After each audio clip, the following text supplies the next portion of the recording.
കേരളം വീണ്ടും തീപാറുന്ന മറ്റൊരു തെരഞ്ഞെടുപ്പ് പോരാട്ടത്തിലേക്ക് കടക്കുകയാണ്. ഓരോ നിയമസഭാ മണ്ഡലത്തിലേക്കും മത്സരിക്കുവാനുള്ള സ്ഥാനാർത്ഥികളെ അടക്കം നിർണയിക്കുവാനുള്ള സജീവ ചർച്ചകളിലേക്ക് കടന്നിരിക്കുകയാണ് പ്രധാന രാഷ്ട്രീയ പാർട്ടികളെല്ലാം. സിപിഐഎം സംസ്ഥാന സെക്രട്ടേറിയറ്റ് അംഗവും കേരളത്തിലെ ശ്രദ്ധേയനായ യുവനേതാക്കളിൽ ഒരാളുമായ എം സ്വരാജിന്റെ നിയമസഭയിലെ സാന്നിധ്യം ഉറപ്പാക്കാനുള്ള തയ്യാറെടുപ്പിലാണ് സിപിഐഎം.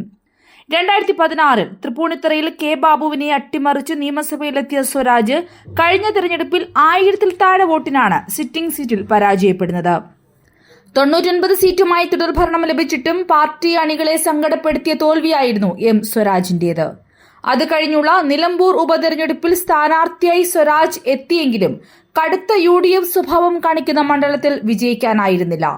എങ്കിലും അടുത്ത നിയമസഭയിൽ ഉണ്ടായിരിക്കേണ്ട പാർട്ടിയുടെ പ്രധാന നേതാക്കളിൽ ഒരാളായാണ് എം സ്വരാജിനെ സിപിഐഎം കാണുന്നത്. അതുകൊണ്ട് തന്നെ ഉറപ്പുള്ള ഒരു മണ്ഡലം സ്വരാജിനായി പാർട്ടി മാറ്റിവെക്കുമെന്ന കാര്യം തീർച്ചയാണ്. സ്വരാജിന്റെ സ്വന്തം ജില്ലയായ മലപ്പുറം ഈ കഴിഞ്ഞ തദ്ദേശ തെരഞ്ഞെടുപ്പിൽ UDF തൂത്തുവാരിയിരുന്നു. ജില്ലയിൽ നിന്നു മാത്രം UDFന് 5 ലക്ഷം വോട്ടിന്റെ ലീഡാണ് ലഭിച്ചത്.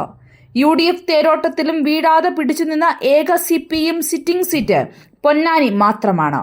ഈ സീറ്റിൽ എം സ്വരാജിനെ മത്സരിപ്പിച്ച് നിയമസഭയിലെത്തിക്കുവാനാണ് പാർട്ടി ആലോചിക്കുന്നത് എന്നാണ് വിശ്വസനീയ കേന്ദ്രങ്ങളിൽ നിന്നും മനസ്സിലാക്കുന്നത്. സിറ്റിംഗ് MLA ആയ ജില്ലയിലെ മുതിർന്ന CI2 നേതാവ് P. നന്ദകുമാർ അടുത്ത തെരഞ്ഞെടുപ്പിൽ മത്സരരംഗത്തുണ്ടാകില്ലെന്ന് ഏറെക്കുറെ ഉറപ്പായിട്ടുണ്ട്. കഴിഞ്ഞ തെരഞ്ഞെടുപ്പിൽ പൊന്നാനിയിൽ സ്ഥാനാർത്ഥി നിർണയവുമായി ബന്ധപ്പെട്ട് CPM-ൽ പരസ്യ പ്രതിഷേധമുണ്ടായിരുന്നു. അന്ന് നന്ദകുമാറിനെ സ്ഥാനാർത്ഥിയായി പ്രഖ്യാപിച്ച ഉടനെ സ്ത്രീകളടക്കം നൂറുകണക്കിന് ആളുകളാണ് പൊന്നാനിയിൽ പ്രതിഷേധവുമായി തെരുവിലിറങ്ങിയിരുന്നത്. പ്രാദേശിക CPIM നേതാവായ TM സിദ്ദിഖിനെ സ്ഥാനാർത്ഥിയാക്കണമെന്നാവശ്യപ്പെട്ടായിരുന്നു അന്ന് പാർട്ടി പ്രവർത്തകർ പ്രതിഷേധിച്ചത്. എന്നിട്ടും പാർട്ടി നിശ്ചയിച്ച സ്ഥാനാർത്ഥിയെ തന്നെ മത്സരിപ്പിച്ച് വിജയിപ്പിക്കാനായത് മണ്ഡലത്തിന്റെ കരുത്തുറ്റ ഇടതുപക്ഷ അടിത്തറ ഒന്നുകൊണ്ട് മാത്രമാണ്. അതുകൊണ്ട് തന്നെ ഏതു തിരിച്ചടിയിലും പൊന്നാനി പാർട്ടിയെ കൈവിടില്ലെന്ന ഉറപ്പും ജില്ലയിൽ നിന്നും ഉയർന്നു വന്ന പ്രധാന നേതാക്കളിൽ ഒരാളെന്നതും സ്വരാജിന് ഈ സീറ്റ് സുരക്ഷിതമാക്കുന്നു. അതോടൊപ്പം സ്വരാജിനെ പോലെ ഒരു യുവ നേതാവ് മത്സരരംഗത്തേക്ക് വരുന്നതോടെ കഴിഞ്ഞ തവണ സംഭവിച്ച പോലെ സ്ഥാനാർത്ഥിയെ ചൊല്ലിയുള്ള വിവാദം പൊന്നാനിയിൽ ഉണ്ടാകാനിടയില്ലെന്നും പാർട്ടി വിലയിരുത്തുന്നു.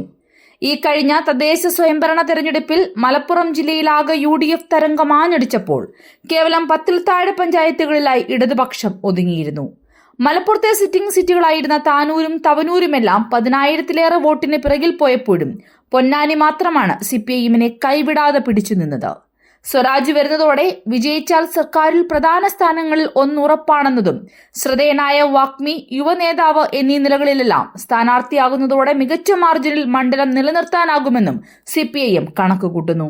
പാർലമെന്ററി രംഗത്തിനേക്കാൾ പാർട്ടി രംഗത്ത് പ്രവർത്തിക്കുവാൻ താൽപര്യമുള്ള സ്വരാജിനെ ഭരണരംഗത്തേക്ക് കൊണ്ടുവരുന്നതിന് പിന്നിൽ സ്വരാജിനോടുള്ള മുഖ്യമന്ത്രി പിണറായി വിജയന്റെ പ്രത്യേക താൽപര്യമാണ്. അതുകൊണ്ട് തന്നെ പിടിച്ചെടുക്കേണ്ട മണ്ഡലങ്ങളിൽ മത്സരിപ്പിച്ച് ഭാഗ്യപരീക്ഷണത്തിന് വിട്ടുകൊടുക്കാതെ ഏറ്റവും സുരക്ഷിതമായ മണ്ഡലത്തിൽ തന്നെ മത്സരിപ്പിക്കുക എന്നതും മുഖ്യമന്ത്രിയുടെ നിർബന്ധമാണ്. എന്തായാലും 2026 നിയമസഭയിൽ എം സ്വരാജ് MLA ആയി ഉണ്ടാകും എന്ന കാര്യത്തിൽ സംശയമില്ല.